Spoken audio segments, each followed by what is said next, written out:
자, 오늘 신명기 4장 41절부터 49절까지 말씀을 우리 함께 보겠습니다. 신명기 4장 41절부터 49절 말씀 한 절씩 교독하겠습니다. 그때에 모세가 요단 이쪽 해 돋는 쪽에서 세 성읍을 구별하였으니 이는 과거에 원한이 없이 주중에 살인한 자가 그것으로 도피하게 하기 위하여 그중 한 성읍으로 도피한 자가 그의 생명을 보존하게 하기 위하여라. 하나는 광야 평원에 있는 베셀이라 루벤 지파를 위한 것이요, 하나는 길르앗 라봇이라 갓 지파를 위한 것이요, 하나는 바산 골란이라 므낫세 지파를 위한 것이었더라.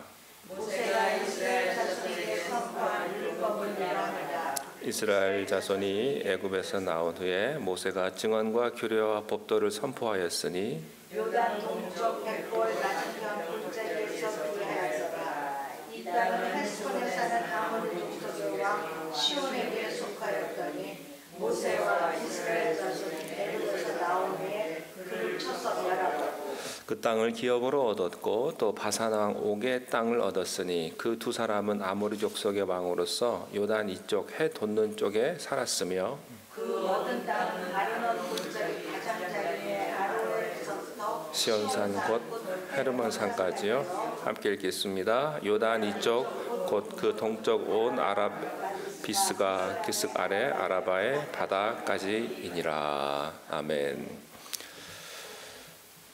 오늘 41절에서 43절에 보면은 도피성 이야기가 나옵니다. 도피성은 모두 6곳이 정해지는데 오늘 본문에 나오는 것처럼 요단 동편에 3곳이 정해지고 또 요단 서편에 약속의 땅에 들어간 다음에 그 다음에 3곳이 정해집니다. 도피성이라는 말, 히브리어로는 받아들이는 성읍이라는 뜻입니다.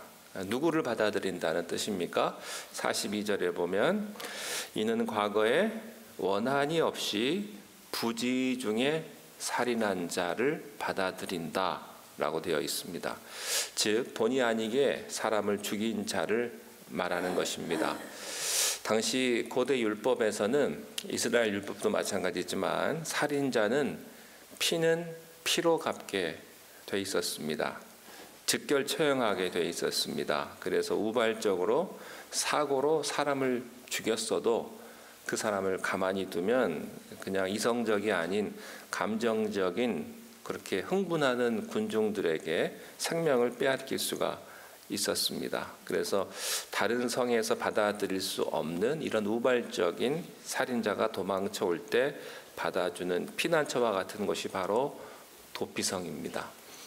이 도피성의 위치를 보면 요단 동편 3개, 서편 3개 곳곳에 잘 분포되어 있습니다. 그래서 누구든지 사고가 났을 때 자기가 결심을 하고 머뭇거리지 않고 신속하게 움직이면 하루 정도면 가까운 도피성으로 피신할 수가 있었습니다. 그리고 여호수아서에 보면 이 도피성은 아주 높은 성읍에 위치하게끔 만들었습니다. 그래서 실수로 길을 잃어서 이 도피성을 못 찾는 일은 거의 없었습니다. 또 도피성으로 가는 길은 매년마다 길을 잘 닦아 놓았기 때문에 마음만 먹으면 가는데 불편함이 없었습니다. 중요한 것은 실수로 우연히 살인한 자는 우물쭈물하지 말고 절박한 심정으로 이 도피성을 향해서 전력 질주해야만 했습니다. 도피성 안에 도착하면 그 사람은 자기의 죄를 가감 없이 도피성의 장로들에게 고백을 해야 합니다. 그래서 장로들이 듣고 이 사람이 정말로 실수로 억울하게 사람을 죽였다, 그리고 이 사람이 진심으로 회개하고 있다라고 생각이 되면, 그렇게 판단이 되면 도피성 안으로 들어올 수가 있었습니다. 일단 도피성 안에서 받아들이면 어떤 무서운 추격자들도 따라 들어올 수가 없었습니다. 그리고 이 도피성으로 들어온 자는 대제사장이 죽을 때까지 그 도피성을 떠날 수가 없었습니다. 이것은 대제사장의 죽음이 도피성으로 피신한 자의 죽음으로 간주되었기 때문입니다. 이 도피성의 메시지를 모세를 시키셔서 하나님께서 그 가나안에 들어가기 전부터 이스라엘 사람들에게 주신 이유는 간단합니다. 이 도피성은요, 세상 어느 나라에도 없는 시스템입니다. 오직 하나님 나라에만 있는 시스템이에요. 이 도피성은요, 바로 심판으로부터 인간들의 영원한 피난처가 되실 예수 그리스도를 상징했습니다. 본의 아니게 죄를 범한 인간이 유일하게 살 수 있는 방도는 도피성으로 달려가는 것뿐이었으며, 죄인인 인간이 살 길은 오직 예수님에게로 오는 것뿐이었습니다. 자기가 복잡하게 자기가 해결해서는 안 된다라고 하는 것이죠. 자기 인생의 실마리를, 그 실타래를 자기가 풀 수 없습니다. 자기 생각을 빨리 접고 빨리 예수님의 보혈 안으로 들어와야만 합니다. 이 도피성은요, 누구든지 갈 수 있게 그렇게 가까운 곳에 있었습니다.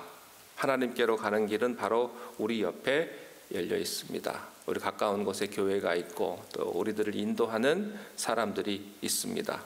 그러므로 중요한 것은 본인의 결심입니다. 본인의 결단이에요.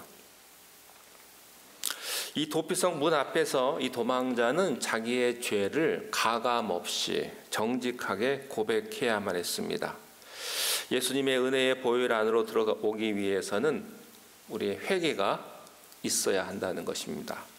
자신의 죄를 정직하게 자백하고 회개해야지 쓸데없는 가식이나 또 핑계나 자기 합리화는 먹히지 않는다는 것입니다. 분명한 회개를 하면 하나님께서 그 은혜 안으로 들어오게 해 주십니다. 이 도피성 안에 피신한 자가 대제사장이 죽기까지 거기 살았다가 대제사장이 죽어야 거기서 떠날 수 있었다는 말은, 바꿔 말하면 대제사장이 죽음으로 그 사람의 죄를 대신해 줬다는 그런 이야기입니다. 우리를 용서하기 위해서 하나님의 아들 예수 그리스도의 십자가 죽음이 있었다 하는 것이죠. 그래서 이 죄사함의 은혜는 우리가 보기에는 공짜지만 하나님의 아들의 생명을 치르고 우리를 살려주신 놀라운 하나님의 사랑이라는 거죠. 이 도피성의 엄청난 보호막은 하나님의 지극한 은혜와 사랑이 담겨 있는 것입니다. 이런 예수님의 십자가를 예표한 엄청난 의미가 있었기 때문에 하나님께서는 모세를 통해서 또 훗날 약속에 들어가서 여호수아를 통해서 이스라엘 백성들에게 이 도피성의 지침을 주신 거예요. 그 도피성이 이스라엘 안에 있었다 하는 겁니다. 하나님의 백성인 이스라엘 사람들은요, 세상 사람들과 다르게 살아야 했습니다. 세상 사람들은 대부분요, 이 복수의 법칙으로 살아갑니다.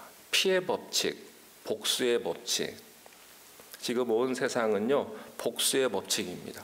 나라도 마찬가지고 개인도 마찬가지고 사회도 마찬가지입니다. 계속해서 당한 만큼 갚아주는 거예요. 당한 만큼 안 갚아주면 바보가 됩니다. 이게 끝이 없는 것 같아요. 인간의 힘으로는 용서가 불가능합니다. 그러나 오직 그리스도의 사랑으로만 가능합니다. 우리는 선으로 악을 이기는 하나님의 백성인 줄로 믿습니다. 하나님의 무조건적인 용서를 체험한 사람만이 그 용서를 남에게 흘려 보낼 수가 있는 거예요. 그래서 우리는요, 서로 용서받으며 또 용서하며 사는 그런 존재들입니다. 자, 44절 한번 보시겠습니다. 44절 시작. 모세가 이스라엘 자손에게 선포한 율법은 이러하니라. 신명기가 모세의 큰 설교 3편으로 구성이 된다고 이렇게 표현할 수가 있는데, 이제 두 번째 설교가 시작이 됩니다. 44절에 보면 모세가 이스라엘 자손에게 선포한 율법은 이러하니라. 율법을 선포했다고 했는데 45절에는 뭐라고 되어 있냐면 이스라엘 자손이 애굽에서 나온 후에 모세가 증언과 규례와 법도를 선포했다. 그러니까 율법, 증언, 규례, 법도 한마디로 말하면 하나님의 말씀입니다. 그런데 추상적인 말씀, 철학적인 말씀, 머리로만 이해되는 이런 지식적인 로고스의 말씀이 아니고 실제로 내 삶 구석구석에 적용이 돼서 들어오는 살아있는 레마의 말씀입니다. 이것은 사람을 속박하는 잔소리가 아닙니다. 하나님의 백성들이 어떻게 해야 파멸을 피하고 가장 충만한 삶, 가장 승리하는 삶을 살 수 있는지를 가르쳐 주는 거예요. 잔소리 같지만 다 아는 얘기고, 잔소리 같지만 이것을 뼈에 새기면 반드시 큰 능력을 발휘합니다. 하나님의 말씀은 살았고 운동력이 있거든요. 그래서요, 잔소리 같고 귀찮은 것 같지만 그것은 영적 전쟁의 현장에서 우리의 생과 사를 가르는 것입니다. 여러분, 생과 사는요, 간발의 차이입니다. 간발의 차이. 진짜 그렇지 않습니까? 이기고 지는 건요, 순간의 차이 아닙니까? 운동선수들이요, 특별히 축구 같은 경우 공을 찼는데 골대 맞고 나오는 경우가 있잖아요. 정말 그거 간발이거든요. 골대 맞고 나와서 질 수도 있고 골대 맞고 들어가서 이길 수도 있는 거예요. 제가 아침에 올 때는 차가 안 막혔어요. 근데 제 뒤에 오시는 분들은 차가 좀 막힌 것 같아요. 언덕을 넘어오는데 그 프리웨이 바닥에 뭐가 잔뜩 쌓여 있더라고요. 나무가. 그거 못 보면 사고 날 수 있죠. 그죠? 생과 사는 한순간입니다, 여러분. 그 생과 사를 가르는 게 뭔지 아세요? 하나님의 은혜요, 하나님의 말씀이라는 사실이죠. 하나님은 우리를 살리기 위해서 말씀을 주셨어요. 그들은 애굽을 나온 직후부터 이 말씀의 선포를 들었어요. 출애굽 사건은 우리들의 구원을 상징하거든요. 예수님의 피로 구원받은 하나님의 백성들은 이제 신분적으로는 자유인이 되었지만 그들 안에 노예 근성은 아직 죽지 않았어요. 그래서 노예 생활에서 탈출하는 데는 나흘밖에 걸리지 않았습니다만 노예 근성을 뽑아내는 데는 40년이 걸렸습니다.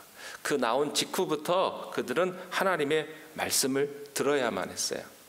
이제 그들은 더 이상 애굽의 법칙이 아닌 하나님의 나라의 백성으로 살아야 하는데 이 남아있는 이 쓴뿌리, 인간적이고 세상적이고 이런 옛사람의 잔재를 뿌리 뽑기 위해서 하나님의 말씀을 들어야 한다는 사실입니다. 우리 안에 세상과 성령이 동시에 들어있거든요. 다른 말로 하면 선과 악이 동시에 다 들어있어요. 우리 안에 선이 있고 악이 있어요. 혼재되어 있는데 하나님의 말씀의 검이 들어와야 이 붙어있는 세상의 잔재가 분리가 됩니다. 떨어져 나가고 씻겨지는 거예요. 하나님의 말씀이 구원받은 직후부터 계속해서 하나님의 백성들에게 선포되어야만 하는 거예요. 계속 말씀으로 내가 영적인 샤워를 해야 우리를 더럽게 하는 세상의 때들이 씻겨져 나가는 것입니다. 조금이라도 하루라도 샤워를 안 하면 몸에서 냄새가 나는 것처럼, 그래서 병에 걸리는 것처럼 조금이라도 말씀의 생명수에 나를 씻는 것을 게을리하면 그때부터 영성에 먼지가 쌓이게 되고 둔탁해지기 시작하는 것입니다. 자, 하나님의 말씀을 제대로 들으면 어떻게 되나? 46절, 47절 읽겠습니다. 시작. 요단 동쪽 벳부엘 맞은편 골짜기에서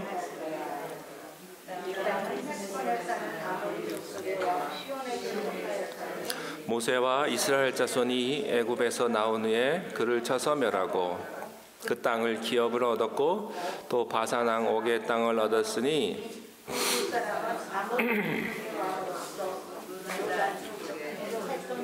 살았으며, 여기서 보면 모세와 이스라엘 백성들이 아모리 족속 왕 시온을 멸하고 바산 왕 옥을 쳐서 멸한 얘기가 나옵니다. 요단강을 건너기 전에 이미 강력한 이방 족속들과 싸워가지고 이기는 승리를 체험하게 해주셨어요. 여기는 안 나오지만 아말렉과의 싸움에서도 이기죠. 무서운 족속인데 무엇으로 이깁니까? 기도로 이기죠. 모세가 손을 들고 기도하면 여호수아가 전쟁에서 승리했어요. 하나님의 말씀을 붙잡아야 되고요, 기도를 붙잡아야 승리하는 거예요. 여러분, 약속의 땅에 들어가는 여호수아에게 하나님이 군사 전략을 가르쳐주지 않았습니다. 뭐를 가르쳐주셨냐면요, 말씀을 주야로 묵상하라고 하십니다. 영적인 전쟁은 인간적인 힘과 준비로 하는 게 아닙니다. 말씀의 검으로 무장한 사람만이 어두움의 군대를 무너뜨릴 수가 있어요. 그래서 말씀을 듣고 가슴에 새긴 이스라엘 백성들이 시혼과 옥의 군대를 패배시키면서 그 사실을 뼛속 깊이 확인한 겁니다. 여러분의 가슴에 말씀의 검이 살아있어야 어두움의 군대와 싸워 이길 수 있는 거예요. 중요한 건 내 마음입니다. 내 마음을 무엇으로 지킬 것이냐? 내가 지킬 것이냐? 하나님의 말씀으로 지킬 것이냐? 48절과 49절에 보면은요, 이 영적 승리의 결과로 시온과 옥이 다스리던 그 땅을 이스라엘 백성들이 차지했다는 이야기가 나옵니다. 말씀에 순종한 결과는 영적 전쟁의 승리고요, 영적 전쟁의 승리는 땅을 차지하는 거예요. 누리는 거예요. 모세는 땅을 차지하면서 말씀을 들으라 이렇게 말씀을 합니다. 사도 바울도 믿음은 말씀을 들음에서 난다고 했어요. 우리는요, 축복은 원하면서 축복이 말씀을 타고 온다는 것은 몰라요. 이 말씀의 문을 열어야 축복의 능력이 임하는 겁니다. 말씀을 듣고 순종하는 사람만이 비전을 추수할 수가 있는 겁니다. 여러분의 소망과 여러분의 꿈과 여러분의 목표가 삶에서 이루어지게 하려면 반드시 말씀을 듣고 우리가 순종해야 하는 거예요. 우리는 하나님의 나라를 이미 얻은 자가 아닙니다. 그 나라와 상급을 향해서 나아가는 자들입니다. 그러므로 저 멀리 배는 거룩한 시온성에 들어가기 위해서, 큰 영광을 얻기 위해서는 하나님의 말씀을 끊임없이 듣고 묵상하며 또 순종하며 살아야 될 줄로 믿습니다. 사탄은요, 끊임없이 우리들에게 중간중간에 보이스피싱을 합니다. 여러분, 보이스피싱이 얼마나 많아요? 하나님의 말씀인 것 같은데 하나님의 말씀이 아니에요. 거룩하고 그럴듯한 말 같은데 하나님의 음성이 아니에요. 그래서 인간의 소리를 털어버리고 우리는 필사적으로 하나님의 말씀에 우리의 주파수를 맞춰야 하는 것입니다. 이른 아침 기도에 나오신 우리 기도의 용사인 여러분, 대패질도요, 나무 결에 따라서 밀어야 하듯이 우리의 기도도요, 말씀에 따라서 기도해야 합니다. 내 잘못된 생각, 내 의지로 기도하는 것이 아니고 하나님의 말씀을 붙들고 내가 기도할 때에 그 축복이 나에게 임하는 거예요. 그래서 여러분, 기도할 때 성경 말씀을 인용해서 기도하세요. 성경 말씀을 붙들고 기도하세요. 하나님 이렇게 말씀하지 않았습니까? 이 축복을 나에게 주십시오. 그렇게 따라서 그 말씀대로 기도하시면 여러분에게 하나님의 큰 은혜가 임하게 될 줄로 믿습니다. 기도하겠습니다. 우리의 도피성 되신 예수 그리스도를 바라봅니다. 우리가 죄 많은 세상 가운데 또 많은 죄를 지을 수밖에 없는 그런 연약한 존재이지만 우리를 용서하시기 위해서 이미 2000년 전에 십자가에 돌아가신 예수 그리스도의 보혈을 의지하며 살아가게 하여 주시옵소서. 그리스도의 사랑 안에 우리가 날마다 거하게 하시고 하나님의 말씀을 매일 묵상하며 그 말씀 속에 참된 진리와 참된 하나님의 축복을 우리가 누리는 하나님의 거룩한 백성들이 되게 하옵소서. 오늘 하루도 말씀 가운데 주님 은혜 가운데 거하는 우리가 되게 하시고 승리하며 주님 앞에 모든 것 의지하는 우리의 삶이 될 수 있도록 축복하여 주옵소서. 예수님의 이름으로 감사하며 기도드리옵나이다. 아멘. 하늘에 계신 우리 아버지여, 이름이 거룩히 여김을 받으시오며 나라의 임하옵시며 뜻이 하늘에서 이룬 것 같이 땅에서도 이루어지이다. 오늘날 우리에게 일용황식을 주옵시고 우리가 우리에게 죄 지은 자를 사하여 준 것 같이 우리 죄를 사하여 주옵시고 우리를 시험에 들게 하지 마옵시며 다만 악에서 구하옵소서. 나라와 권세와 영광이 아버지께 영원히 있사옵나이다. 아멘.